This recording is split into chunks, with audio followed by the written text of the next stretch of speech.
इब्लीस था कौन? इब्लीस की नस्ल की इब्तदा जिस जिन से हुई उसका नाम तारानूस कहा जाता है। तारानूस इब्लीस से 1,44,000 साल कबल दुनिया पे मौजूद था। तारानूस की नस्ल तेजी से बढ़ी क्योंकि उन पे मौत तारी नहीं होती थी और ना बीमारी लगती थी। अलबत्ता ये चूंकि आतशी मखलूक थी तो सरकशी बदरजाए उत्तम मौजूद थी। इस जिन्नों की नस्ल को पहली मौत फरिश्तों के हाथों पैदाइश के 36,000 साल बाद आई, जिसकी वजह सरकशी थी। यहाँ पहली बार मौत की इब्तदा हुई। इससे पहले मौत नहीं होती थी। बाद में चल्पानेस नामी एक नेक जिन को जिन्नात की हिदायत का जिम्मा सौंपा गया और वो ही शाह जिन्नात करार पाए। इसके बाद बामोस को यह जिम्मेदारी दी गई। बामोस के दौर में ही चलेपा और तबलीस की पैदाइश हुई। ये दोनों अपने वक्त के बेहद बहादुर जिन्नात थे और उनकी कौम ने चलेपा को शाशेन का लक़ब इसके शेर के जैसे सर की वजह से दिया। इन दोनों जिन्नात की वजह से सारी कौम कहने लग गई कि हमें उस वक्त तक कोई हरा नहीं सकता जब तक शाशेन और तबलीस हमारे दरमियान मौजूद हैं। इन दोनों की वजह से कौम के जिन्नात आसमान तक रसाई करने लगे और तीसरे आसमान पर जाकर शरारत कराते थे। ऐसे में हुक्म इलाही से फरिश्तों ने उन पर हमला किया और इबरतनाक शिकस्त दी। इसी दौरान जब इज़राइल अलैहिस्सलाम को इब्लीस ने देखा तो सजदे में गिर गया। इब्लीस शुरू ही से एक नडर और ज़हीन बच्चा था। उसमें बाप की बहादुरी और माँ की मक्कारी कूट कूट कर भरी हुई थी। उसने मलाइका के साथ जाकर तौबा का बाकायदा ऐलान किया और फिर फरिश्तों से फैज़ इल्म हासिल करने लगा। इल्म हासिल करने और रियाजत का ये आलम था कि पहले आसमान पे आबिद, फिर दूसरे आसमान पे जाहिद, तीसरे आसमान पे बिलाल, चौथे आसमान पे वाली, पांचवें आसमान पे तकी और छठे आसमान पे कबाजान के नाम से मशहूर हुआ। ये वो वक्त था जब ये फरिश्तों को सिखाता था। सातवें आसमान पे इब्लीस बुक़्क़ाए नूर में रहा। हफ्त अफलाक के सब मलाइका का मुअल्लिम करार दिया गया। यहाँ तक पहुंचकर इब्लीस ने अपनी आजजी और रियाजत की इंतहा कर दी। कमोबेश इब्लीस ने 14,000 साल अर्श का तवाफ किया। यहाँ उसने फरिश्तों में उस्ताद सरदार अज़ाज़ील के नाम से शोहरत पाई। कमोबेश 30,000 साल मुक़र्रबीन फरिश्तों का उस्ताद रहा। इब्लीस के दरसोवाज की मियाद कमोबेश 20,000 साल है। फरिश्तों के साथ क़याम की मुद्दत कमोबेश 80,000 साल है। इब्लीस को हुक्म हुआ कि दारोगा जन्नत रिज़वान की मुआवनत करो और अहले जन्नत फरिश्तों को अपने इल्म फजल से बहरावर करो। यूं इब्लीस को जन्नत में दाखिले का परवाना मिल गया और जन्नत में भी अपने इल्म से दारोगा जन्नत रिज़वान को सैराब किया और यूं जन्नत और रिज़वान की कुंजियां इब्लीस के पास रहीं।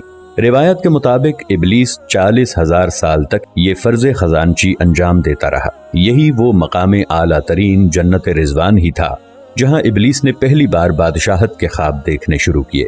उस वक्त इब्लीस के पास हफ्त इक़लीम, अफलाक, जन्नत और दोज़ख सबका इख्तियार था और उसने चप्पे चप्पे पे सजदे किए थे। मगर यहाँ पे इब्लीस आजिज़ी से पहली बार भटका और खुद को बादशाह बनाने और रब बन जाने के ख्वाब देखना शुरू किए। कई मलाइका के सामने रबूबियत की बाबत बात भी की, मगर मलाइका के इनकार के सबब चुप हो गया और यूं निज़ाम चलता रहा। मगर इस सब से अल्लाह ताला की ज़ात बेखबर न थी।